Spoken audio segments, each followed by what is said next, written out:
Good morning friends, मैं हेमंत, आपका बहुत बहुत स्वागत है HKS मोटिवेशन में।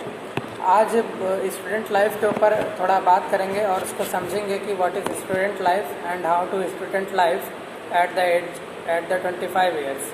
ओके, तो स्टूडेंट लाइफ को समझने के लिए एक छोटा सा एग्जांपल लिया है मैंने कि सपोज़ कर लीजिए कि आपने एक शोरूम से एक बहुत बढ़िया महंगी कार ख़रीदी और उसको अपने बढ़िया तरीके से घर लेके आए और उसको रख दी। लेकिन अब सपोज़ कीजिए कि आप कार चला ही नहीं पाते हैं या आपको कार ड्राइव करना नहीं आता है, तो उस कंडीशन में क्या होगा कि जब आप रोड पे कार को लेके निकलेंगे तो आपका 100% जो है एक्सीडेंट हो जाएगा। क्यों हो जाएगा? क्योंकि आपको कार के बारे में कुछ भी नहीं मालूम है और उसके जितने भी फंक्शंस होते हैं आपको उनके बारे में पूरी कंप्लीट इन्फॉर्मेशन नहीं है। ठीक उसी तरीके से जो है हमारी स्टूडेंट लाइफ होती है, इसको समझना बहुत आसान है। स्टूडेंट लाइफ में भी एक तरीके की कार होती है। स्टूडेंट लाइफ को आप कार ही समझ लीजिए। जिस भी स्टूडेंट ने स्टूडेंट लाइफ को समझ लिया और उसे हैंडल करना सीख लिया तो उसी दिन से जो है उसके सक्सेस के दिन शुरू हो जाते हैं और इसको समझना बहुत आसान है। स्टूडेंट लाइफ में देखिए होता क्या है कि बेसिकली बच्चे जो है वो सबसे ज़्यादा जो है खेलने कूदने में ध्यान लगाते हैं और कुछ होते हैं जो पढ़ने लिखने में ध्यान लगाते हैं। तो दोनों में बैलेंस होना चाहिए, न कम न ज़्यादा। दोनों चीज़ इक्वल क्वांटिटी में जो है यूज़ करनी पड़ेंगी। खेलना कूदना भी ज़रूरी है और पढ़ना भी ज़रूरी है। ऐसा भी ना करें कि आप एकदम से खेलने बैठ जाएं और ऐसा भी ना करें कि आप लगातार पढ़ने ही बैठ जाएं 10-12 घंटे, तो ऐसा भी गलत है। हर चीज़ में बैलेंस बना के चलना पड़ेगा। तो स्टूडेंट लाइफ में बेसिकली क्या होता है कि जो बच्चे होते हैं वो गलतियां कर देते हैं बहुत ज़्यादा और उन्हीं गलतियों को स्टूडेंट लाइफ में सुधारा जाता है, इम्प्रूव करना होता है इनमें। तो अब बात करते हैं कि जो स्टूडेंट फेल हो जाते हैं एग्ज़ामिनेशन में, या फेल की बात रहने देते हैं, जिन बच्चों का पढ़ाई में मन नहीं लगता है उनके लिए क्या सोल्यूशन है। तो मैं ये उन बच्चों से आप अपने आप से ज़रा क्वेश्चन करिए कि अगर आपका खुद का एक बिज़नेस है और आपकी खुद की एक मार्केट में शॉप है, तो आप क्या चाहेंगे कि आपके जो बिज़नेस है उसमें मतलब शॉप में ज़्यादा कस्टमर आएँ, आपकी ज़्यादा बिक्री हो, आपका प्रॉफिट हो कि नुकसान हो। तो जाहिर सी बात है कि सभी बच्चों का, जितने भी लोग हैं, जितने भी सपोज़ किए होंगे, उनका सभी का जवाब होगा हाँ, बिल्कुल चाहेंगे कि हमारे शॉप में जो है ज़्यादातर कस्टमर आएँ और हमसे सामान लेके जाएं, हमारा प्रॉफिट हो। तो ये जो स्टूडेंट लाइफ है ये आपकी शॉप ही तो है। इसमें क्या होता है कि जो नॉलेज है वो आपका स्टॉक है। इस स्टॉक को आपको लेना है।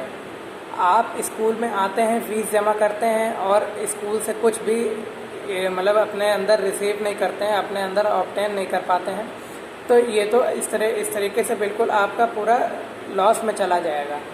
तो आपको थोड़ा बहुत पढ़ने बैठना है। पहले आधा घंटा बैठिए, फिर 1 घंटा, इसी तरह से ड्यूरेशन बढ़ाते जाइए। पढ़ने में मन देखिए पढ़ने में मन किसी का नहीं लगता है और ना किसी का मन करता है। मन केवल बनाना पड़ता है पढ़ने के लिए। मेरा खुद नहीं लगता है पढ़ने में मन, तो पढ़ने का मन बनाना पड़ता है। और जो बात आती है उन स्टूडेंट की जो मतलब बिल्कुल भी थोड़ा एकदम लोअर में होते हैं, तो उनके बैक बेंचर्स जिन्हें कहा जाता है, बैक बेंचर्स कह सकते हैं। तो उन बच्चों के लिए क्या है कि अगर वो पढ़ना चाहते हैं तो बहुत अच्छे तरीके से पढ़ सकते हैं, कोई भी दिक्कत नहीं आएगी। लेकिन क्या है कि उसमें डिस्ट्रैक्शन कोई भी नहीं होना चाहिए। मोबाइल एकदम दूर रख के पढ़ें, एकांत में पढ़ें, तभी आपको जो है शुरुआत में अच्छा लगेगा और बढ़िया तरीके से पढ़ पाएंगे। तो यही सल्यूशन था। अब बात करते हैं कि जैसे जो ख़राब स्टूडेंट होते हैं वो सभी को अपने जैसा बना लेते हैं। क्यों बना लेते हैं कि क्योंकि वो चाहते हैं, वो अब आपसे यही कहेंगे कि भाई मत पढ़, कुछ नहीं रखा है पढ़ाई वढ़ाई में, पढ़ के क्या उखाड़ लेगा इतना। यही बात आपसे बोलेंगे क्योंकि उन्होंने भी अपने पास लाइफ में कभी कोशिश की होगी और उनका एक्सपीरियंस ख़राब हो गया होगा, वो फेल हो गए होंगे, इसीलिए वो अब उसका बैड प्रमोशन करते हैं कि भाई पढ़ाई लिखाई बेकार है और इससे कुछ होने वाला नहीं है। तो ये तो गलत बात है।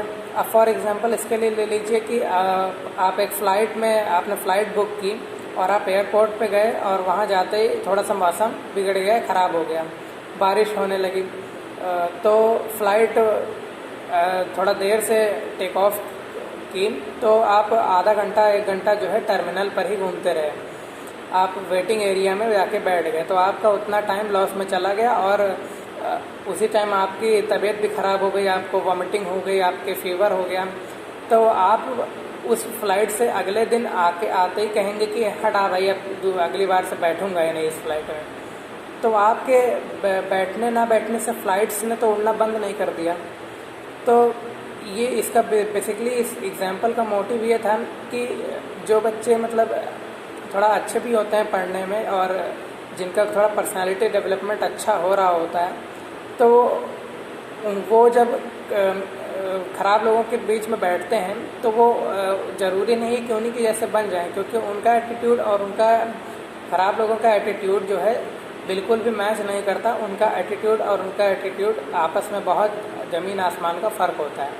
तो अपना एटीट्यूड डेवलप कीजिए और अपनी जितनी अच्छी हो सके पर्सनालिटी इम्प्रूवमेंट कीजिए। इंटरनेट पे बहुत सारे सोशल मीडिया ऐप्स हैं, उन पे देखिए, सीखिए। और लॉकडाउन में जो है, अभी लॉकडाउन तो पूरी तरीके से हट चुका है, लेकिन कुछ जगह पे अभी भी पाबंदी लगाई गई है क्योंकि कोरोना के केसेस लगातार बढ़ रहे हैं। तो आप लोगों से यही निवेदन करूंगा कि बिल्कुल घर से बाहर ना निकलें, और ख़ासकर बच्चे तो बिल्कुल ना निकलें, अभी घर में ही बैठें अभी, और घर में अच्छे से बढ़िया पढ़ाई करें। और ज़्यादा ज़रूरत हो तभी जाएं, स्टेशनरी शॉप्स खुल गई हैं तो अपनी कॉपी किताबें ले लें और बढ़िया घर पे बैठ कर पढ़ाई करें। तो इसी के साथ मैं हेमंत आपसे विदा लेना चाहूँगा। नमस्कार।